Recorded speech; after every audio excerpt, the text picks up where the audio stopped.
दोस्तों जय हिंद। मैं मनीष श्रीवास्तव मनीष की वीडियो में आपका हार्दिक हार्दिक स्वागत करता हूं।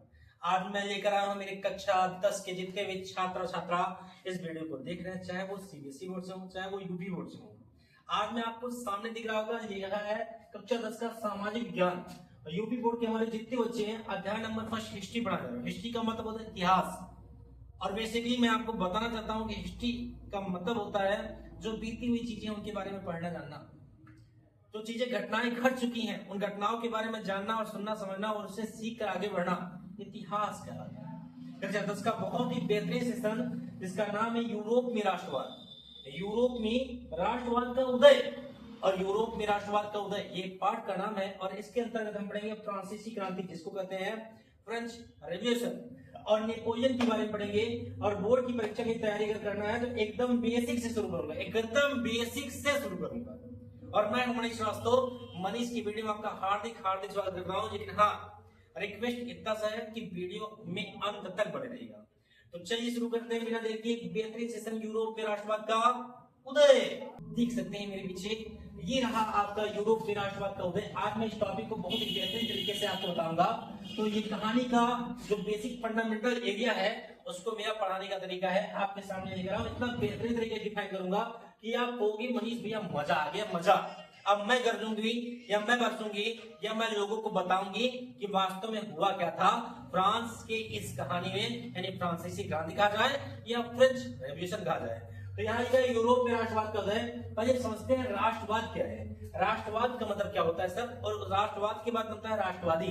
राष्ट्रवाद का मतलब ये होता है बच्चा, राष्ट्र का मतलब होता है देश, वाद का मतलब होता है प्रेम। अगर आपको आपके देश से प्रेम है और वह प्रेम आपके हृदय में है तो आप राष्ट्रवादी होंगे। और अगर जो प्रेम आपके देश के प्रति आपको है वह आपका राष्ट्रवाद हो गया। अर्थात जैसे भारत होता है तो भारत के अंदर रहने वाले भारतीय होते हैं, वैसे अगर देश प्रेम है हमको तो हम राष्ट्रवाद हैं, और अगर हमारे अंदर वह प्रेम है तो हम राष्ट्रवादी हैं। तो किसी भी देश के प्रति प्रेम अगर आपके हृदय में जागृत है अथवा आप अपने देश को प्रेम करते हैं तो आप राष्ट्रवादी हैं। आपके हृदय में प्रेम है, आप राष्ट्रवाद के प्रति समर्पित हैं। वैसे ही यूरोप में सबसे पहली जो क्रांति हुई थी वह आपकी फ्रांसीसी क्रांति हुई थी। बात मैं करने जा रहा हूँ लुई 16वां की। किसी करूंगा लुई 16वां। बात करता हूँ लुई 16वां एक निरंकुश शासक था जिसे हम अय्याश राजा भी कह सकते हैं, कोई दिक्कत की बात नहीं है। वो एक अय्याश राजा था और वो फ्रांस का राजा था। उसकी एक रानी थी।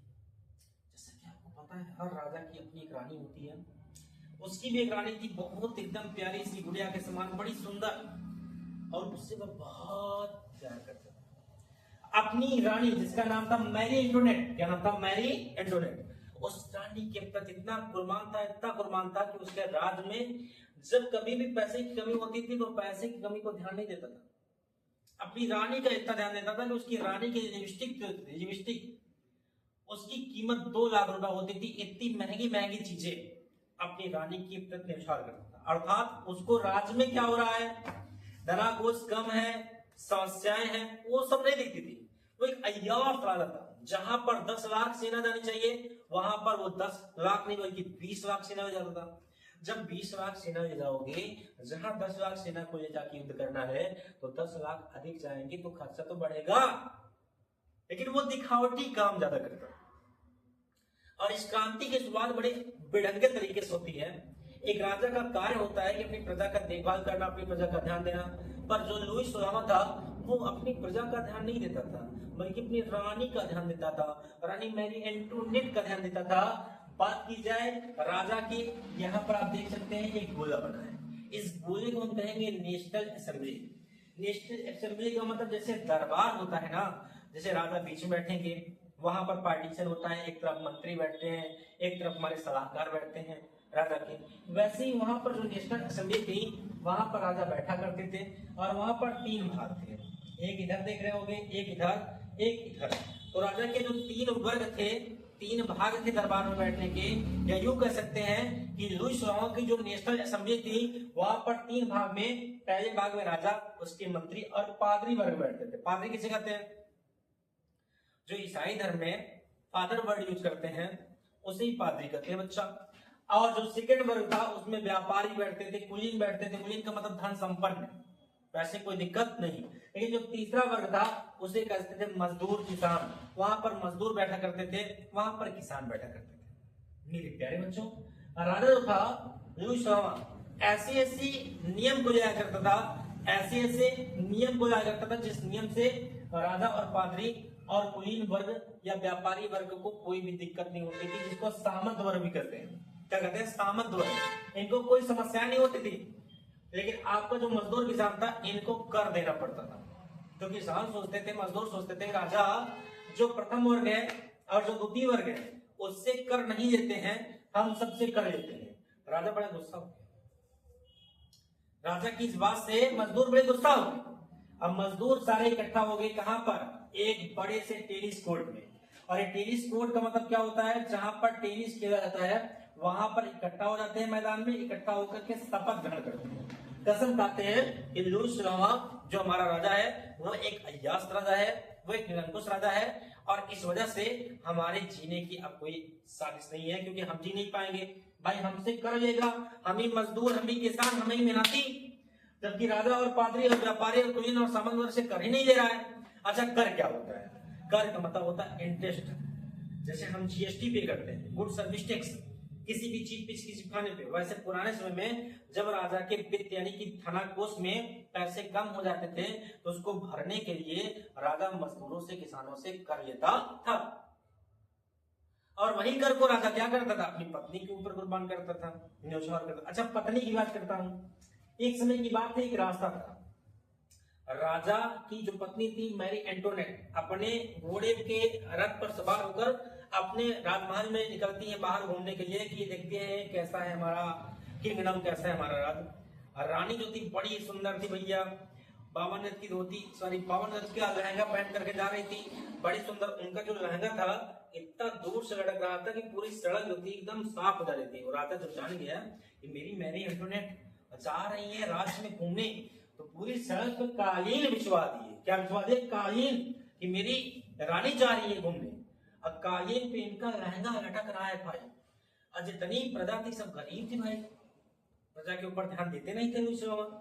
और जो गरीब जनता थी रानी से कहती, रानी रोटी रोटी रोटी रोटी, तो रानी कहती है अपने रथ वाले सारथी से कि सब रोटी रोटी कह कर रहे हैं। तो सारथी कहता है ये सब भूखे हैं। रानी कहती है अरे भूखे हैं तो कम से कम केक खा लें, ब्रेड खा लें, नमकीन खा लें। रानी इतनी बकलोल थी, इसको पता ही नहीं था कि जिसके पास खाने को रोटी नहीं है वो केक कैसे खाएगा। यानी रानी को लगता था कि इनके पास सब कुछ है लेकिन इनको रोटी खाने का मन है। रानी को ये नहीं पता देखते गरीब है। सोच के देखिए कितनी बकलोल रानी, जैसे राजा वैसे रानी। अब राजा भी वैसे थे, रानी भी वैसे थी।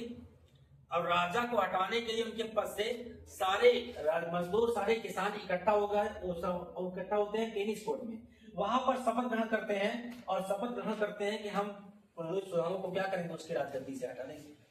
अब ये शपथ ग्रहण करने के बाद राजा जो था जब जान पाया कि हमारे मजदूर, हमारे किसान हमारे विपक्ष हैं, राजा ने क्या किया? AK-47 निकाला, यानी विदेशी सैनिकों को बुलाया, और विदेशी सैनिकों को बुला करके जितने भी मजदूर किसान थे उनको अपने एक दुर्ग माने किला जो कि अंदर जमीन के नीचे, उस किले में क्या किया? मजदूर किसानों को बंद कर। अब ये देख करके जितने मजदूर किसान थे सब एकदम जोश में आ गए, तब जुनून में आ गए। सारे मजदूर किसान इकट्ठा हुए और राजा के उस जेल को क्या किया? तोड़ दिया। पता है एग्जाम में पूछेगा कि उस जेल का क्या नाम था? उस जेल का नाम था वास्तिल। क्या नाम था? वास्तिल जेल पर आक्रमण किया, और आक्रमण करने के बाद उसको तोड़ ताड़ दिया और अपने लोगों को क्या कर लिया? आजाद कर लिया। अब भैया जब अपने लोगों को आजाद कर लिया तो वह समय क्या था? 14 जुलाई 1789, क्योंकि क्रांति कब हुई थी? 14 जुलाई 1789। और 1789 भैया जब फ्रांसीसी क्रांति होती है तो सबसे बड़ी क्रांति यही शुरू होती है, जब वास्तिल नामक जेल को तोड़ करके अपने लोगों को आजाद करवा लिया। तो मजदूरों किसानों के अंदर इतनी जोश जुनून आ गई कि अब हम कर सकते हैं, वी कैन डू इट, हम ये कर सकते हैं। आप जितनी वहां पर रानी, जितनी वहां पर आपके मजदूर किसान की पत्नियां थी, उन्होंने मन में ठाना जब हमारे लोग यानी हमारे को सब कोई मिलकर वास्तिल जेल को तोड़कर अपने लोगों को छुड़वा सकते हैं, तो हम सब भी इकट्ठा होंगे, हम सब भी इकट्ठा होंगे। और जब रानी ने देखा ये सब इकट्ठा हो रही है तो रानी ने देखा ये सब कुछ सामूहिक थी, कुछ एकदम काली थी, किसी के पास कपड़े नहीं थे, फटे कपड़े पहनी थी। रानी ने अपनी सहायिका से कहा, अपनी सेविका से कहा, ये लोग इतनी काले हैं, ये लोग मेकअप कहने करते। अब वो समझाते हैं ये लोग गरीब हैं, मेकअप कैसे करेंगे, इनको पैसा चाहिए मेकअप करने के लिए ना। रानी कहते बट पैसा चाहिए, मेरे पास पैसा है, मैं तुमको जो कहती हूँ तो करती हूँ, मेरा जो खाने का मन है मैं खाती हूँ, जहां मन के वहां जाती हूँ, पैसा लगता है। इतनी बदलून रानी थी, उसको पता ही नहीं था क्या चीजें कैसे होती। अब सारी मजदूर किसान की औरतें इकट्ठा हुई और रानी के पास पहुंची। रानी कहाँ रहती थी? रानी महल में रहेगी। और महल का क्या नाम था बच्चा, एग्जाम में पूछेगा। तो महल का नाम था वर्साय। क्या नाम था? वर्साय। बड़ी सुंदर महल था। कभी आप यूट्यूब पे जाकर देखेंगे या गूगल पे जाकर देखेंगे तो आप देखेंगे वर्साय महल कैसा था। करीब 10,000 महिलाएं 5 अक्टूबर वहां पर पहुंचती हैं। 5 अक्टूबर 1789 महिलाएं वर्साय महल पर आक्रमण करती हैं और रानी वहां से क्या करती है? भाग जाती है। रानी वहां से क्या करती है? भाग जाती है। अंतिम में दोनों को फांसी दे दी जाती है मेरा बच्चा, और नेपोलियन बोनापार्ट को नया राजा घोषित कर दिया जाता। तो इस एनिमेटेड वीडियो में हमने इसको बताया। अब इसको लिखना कैसे, हाउ टू राइट, कैसे लिखना है और कैसे एग्जाम में आएगा, चलिए बिना देखिए तो वो देखते हैं मेरा बच्चा। तो जैसा कि आप देख पा रहे होंगे, काव्य कोचिंग इंस्टीट्यूट मैं मनीष श्रीवास्तव, मेरा कॉन्टेक्ट नंबर ये है। आप कभी भी मुझे मैसेज करके पीडीएफ मांग सकते हैं। फ्री ऑफ कॉस्ट में आपको 24 घंटे आपके लिए अपने जीवन को न्यौछावर कर दिया। बच्चों के लिए बनाऊं, बच्चों के लिए मरूंगा, बात खत्म। बच्चों के लिए जीना और बच्चों के लिए मरना है, पूरी जिंदगी समर्पित है। 10 साल बच्चों को पढ़ाते हुए गया, 10 साल बच्चों के लिए जीना और बच्चों के लिए मरना है। और जिस दिन बच्चों का रिजल्ट आ गया, आंखों में आंसू रहेंगे खुशी के, एक बार विधार के बोल देंगे मनीष सर ने पढ़ाया था, आज मेरा इतना नंबर आया, वही मेरी खुशी, वही मेरी कामयाबी मेरा बच्चा। ऐसा हुआ है बहुत बार और ऐसा भविष्य में हो, इसीलिए यहाँ पर खड़े होकर मेहनत कर रहा हूँ। ये मेहनत किसी और के लिए नहीं है बेटा, ये सारी मेहनत आपके लिए कर रहा हूँ। यहाँ पर देख सकते हैं सारी चीजों को मैंने नोट्स बनाया है। यही नहीं और सुनो, यही नहीं और सुनो, यही नहीं और सुनो मेरे बच्चा, ये सारे नोट्स आपके लिए हैं, इसी आपको नोट करना है बच्चा। तो आइए इसको समझाते हैं कैसे आप इसको करेंगे। तो यहाँ लिखा है अध्याय नंबर 10, फ्रांसीसी क्रांति और राष्ट्रवाद, class 10 history notes, Hindi medium का है। अगर आपको लिखना होगा फ्रांसीसी क्रांति पर टिप्पणी लिखिए तो आप लिख देंगे फ्रांसीसी क्रांति 1789 में हुई थी। फ्रांसीसी क्रांति क्या थी? लिखेंगे 1789 ईस्वी में फ्रांस में हुई वह महान क्रांति जिसने निरंकुश राजशाही को समाप्त कर दिया, लोकतंत्र और समानता की स्थापना की फ्रांसीसी क्रांति आती है। इसमें एक वर्ड है निरंकुश। निरंकुश किसे कहते हैं? अंकुश का मतलब होता है रोकथाम और निरंकुश का मतलब जिसपे कोई रोकथाम ना हो। राजा का बेटा ही राजा बनेगा, ये निरंकुश है। राजा का बेटा ही राजा अगर बनेगा, निरंकुश है भाई, कोई रोकने टोकने वाला नहीं है। राजा था, राजा का बेटा राजा। तो अब देखिए लोकतंत्र की स्थापना हो गई, हमारा देश गणतंत्र हो गया है बच्चा। 26 नवंबर 1949 को हमारे भारत देश का संविधान बनकर लागू हुआ, जिसे बनने में 2 वर्ष 11 माह 18 दिन का समय लगा था, परंतु 26 जनवरी 1950 को उसको लागू कर दिया और हमारा देश गणतंत्र हो गया और लोकतंत्र की स्थापना हो गई। और लोकतंत्र में जनता के द्वारा चुना जाएगा उसका राजा, रानी तुम राजा। अब देखिए आगे क्या है, 1789 ईस्वी में फ्रांस में हुई वह महान क्रांति जिसने निरंकुश राजशाही को समाप्त कर दिया बच्चों, और लोकतंत्र की स्थापना और समानता की स्थापना की, वही फ्रांसीसी क्रांति कहलाती है। एग्जाम में पूछ सकता है कि what was the reason of French revolution, कि फ्रांसीसी क्रांति होने का क्या कारण था। अरे यही तो बताए थे कि नेशनल असेंबली में 3 भाग थे, तीसरे भाग में मजदूर किसान से कर वसूला जाता था। वही चीज यहाँ पर लिखना है। पहला कारण था सामाजिक कारण। कौन सा कारण था? सामाजिक। फ्रांस का समाज 3 स्टेट में बटा। स्टेट का मतलब होता है भाग। स्टेट में क्या होता है? भाग। तो 3 भागों में बटा था। प्रथम स्टेट, द्वितीय स्टेट और तृतीय स्टेट। प्रथम स्टेट में बच्चा पादरी वर्ग था जो कर मुक्त था, उससे कर लिया जाता बोलो नहीं था। द्वितीय स्टेट में कौन था? सामंत वर्ग, जिसको व्यापारी या जिसको कुलीन कहते हैं। लग गया चोट यार आराम से, जिसको पादरी या सामंत वर्ग कहते हैं। तृतीय स्टेट में कौन था? तृतीय स्टेट में किसान, मजदूर और व्यापारी थे, इनको कर देना पड़ता था बेटा। और यही कारण था कि सामाजिक तौर पर सबको समान व्यवस्था नहीं दे करके, बल्कि तीसरे नंबर के वर्ग के जो लोग थे, किसान हो गए, मजदूर व्यापारी हो गए, इनसे कर वसूला जाता। बच्चा अब आगे की ओर देखते हैं। अब दूसरा नंबर आर्थिक कारण था। आर्थिक का मतलब इकोनॉमिकली, पैसा पैसा। क्यों पैसा पैसा करते हो तुम, पैसे पे तुम मरते हो। सही बता बेटा, पैसा बहुत इंपॉर्टेंट है यार। when you have money when sorry when you have money you can do anything in life। अगर पैसा है तो जीवन में कुछ भी कर सकते हो। पैसा नहीं है तो दिमाग काम करना बंद हो जाता है। इसीलिए देखो, कभी 10 रुपए मम्मी देती थी, कहती थी जा बेटो मेला में कुछ खाया, तो 10 रुपए लेकर के पूरा मेला घूम लेते थे मनीष श्रीवास्तव, लेकिन उसको खर्च नहीं करते थे। तो 10 रुपए की ताकत ऐसी थी कि जिस दुकान में पहुंचते थे पूछ लेते थे कितने चाटा है, 10 रुपये, पापड़ कितने का है, 10 रुपए, कैलेंडर कितने का है, 10 रुपए। बड़े खुश होते थे। जितना जेब में पैसा होता है सोच वहीं तक बनती है। आप 1 लाख जेब में लेकर के घूमो मार्केट में, आपकी सोच ना 1 लाख तक बन जाएगी कि मैं 1 लाख के अंदर क्या क्या खरीद सकता हूँ। तो पैसा बहुत बड़ी चीज है बच्चा, पैसे में बहुत पावर है बच्चा। इसलिए कहीं आया जाया करो ना, पैसा अगर बचा के रखोगे तो आपको काम देगा। मेरा कॉन्टेक्ट नंबर है, अगर आपको कहीं जाते आते हो पैसा मिलता है आप मुझे गूगल पे कर सकते हो। मजाक कर रहा हूं, सीरियस मत लेगा। आप ठीक है, आर्थिक कारण, राज्य पर भारी कर। भाई वास्तव में जब उनकी लिपस्टिक 2 लाख की आ रही है, किसकी, मैरी एंटोनेट की, तो भाई राज्य पर भारी कर होगा ही। युद्धों में अत्यधिक खर्च, जहां 10 लाख सेना थी वहां 20 लाख सेना जाती थी, तो खर्च तो हो भी करेगा। करों की असमान व्यवस्था, महंगाई और अकाल। भाई महंगाई आ गई थी, अकाल बढ़ गया था।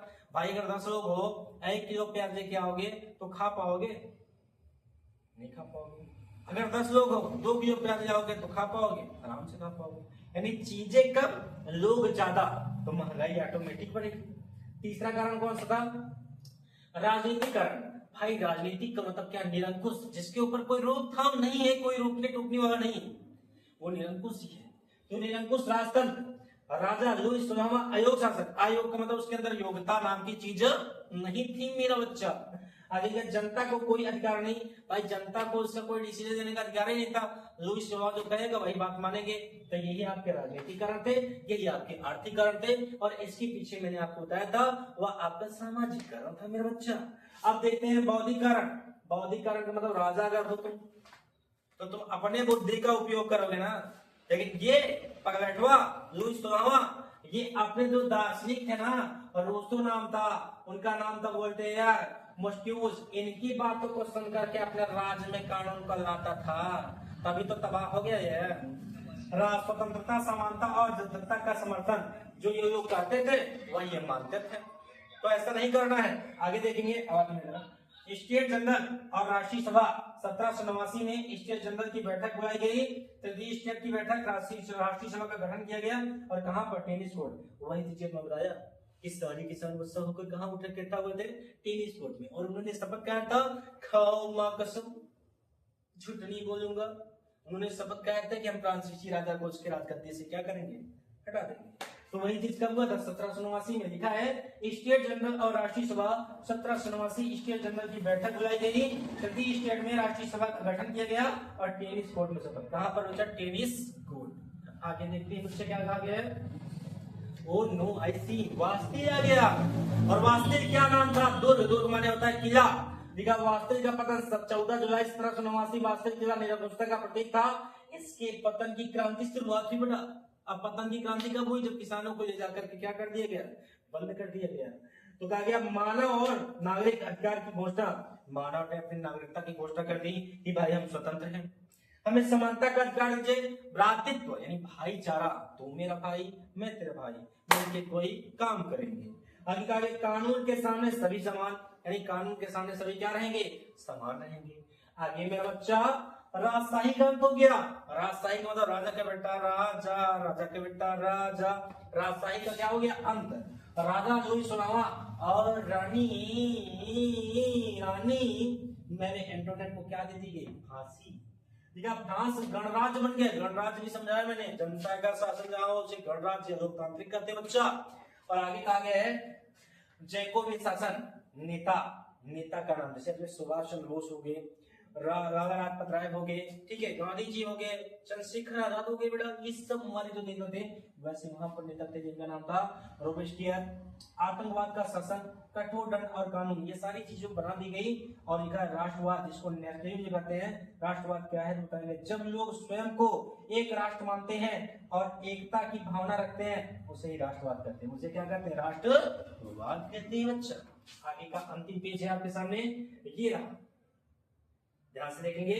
फ्रांसीसी क्रांति और राष्ट्रवाद। भाई फ्रांसीसी क्रांति हुई, क्रांति का मतलब झगड़ा जब हुई तो भाई राष्ट्रवाद आया कि अब हमारा ये देश है, इसको हमें देखना है, इसका हमें ध्यान देना है। तो सबसे पहले राष्ट्रीय ध्वज बना, फिर राष्ट्रगान की व्यवस्था हुई कि हमारा राष्ट्रगान क्या है, फिर सबको नागरिकता मिल गया, सबको समान कानून मिल गया, कॉन्स्टिट्यूशन लागू कर दिया गया। तो ये सारी चीजें कब हुई? फ्रांसीसी क्रांति की वजह से। देखो हम लोगों के अंदर क्या है ना, जब कोई चीज होती है तब हम उस पर गौर करते हैं। हमारी सबसे गंदी आदत है कि जब कोई घटना घटती है तब हम उसके बचाव के बारे में सोचते हैं।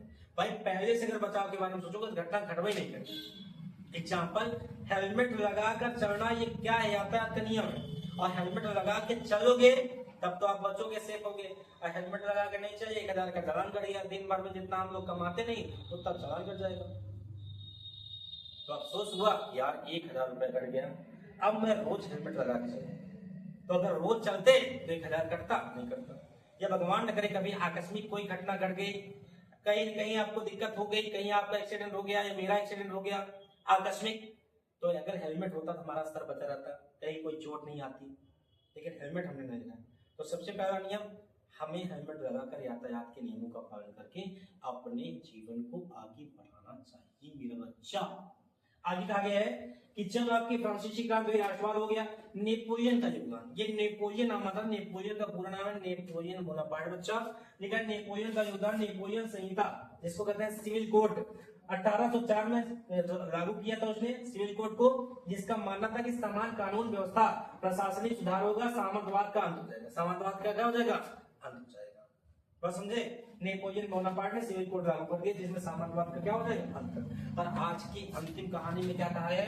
यूरोप में राष्ट्रवाद कब सार? भाई यूरोप बहुत बड़ा था, जर्मनी का एकीकरण हुआ, इटली का एकीकरण हुआ। अच्छा एकीकरण क्या है? एकीकरण का मतलब होता है एक करना। जैसे देखो चकबंदी आता है, चकबंदी का मतलब क्या होता है कि हमारे जो बिखरे हुए छोटे छोटे खेत होते हैं, जो कई स्थानों पर बिखरे होते हैं, उनको एक जगह पर एकत्रित करना, उनको करना एक जगह पर एकत्रित करना क्या कहा था? चकबंदी कहलाता है। तो आपके चकबंदी की तरह एकीकरण होता है। जर्मनी एकीकरण हुआ, इटली का एकीकरण हुआ, बाल्कन क्षेत्र में राष्ट्रवादी का आंदोलन हुआ। तो यहाँ पर लिखा है राष्ट्रवाद के प्रथम निरंकुश शासन का अंत हो गया, लोकतंत्र की स्थापना हो गई, राष्ट्रीय एकता हो गई और नागरिक अधिकारों का विकास हो गया। तो ये था आज का बहुत ही बेहतरीन सेशन, फ्रेंच रेवोल्यूशन, यूरोप में राष्ट्रवाद का उदय। वीडियो कैसा लगा आपको? अगर वीडियो आपको अच्छा लगा हो तो वीडियो को ज्यादा शेयर करिए, और हाँ कमेंट करना नहीं भूलेंगे। और अगर आपने चैनल को नहीं सब्सक्राइब किया, प्यारे बच्चों कुछ मांग नहीं रहा हूं, कुछ नहीं मांग रहा हूं, कुछ मांग ही नहीं रहा हूं आपसे, फ्री ऑफ कॉस्ट आपको वीडियो दे रहा हूं। अगर आपने चैनल को नहीं सब्सक्राइब किया है तो आप वीडियो को चैनल को सब्सक्राइब करिए, बेल आइकन जरूर दबाइए, जितने ग्रुप में फैला दीजिए सारे ग्रुप में। मैं हूं मनीष श्रीवास्तव, मेरा कॉन्टेक्ट नंबर यहाँ ऊपर है, आप मेरे कॉन्टेक्ट नंबर पर मुझसे वीडियो मांग सकते हैं। मिलते हैं नेक्स्ट वीडियो में, तब तक के लिए धन्यवाद। जय हिंद, जय भारत।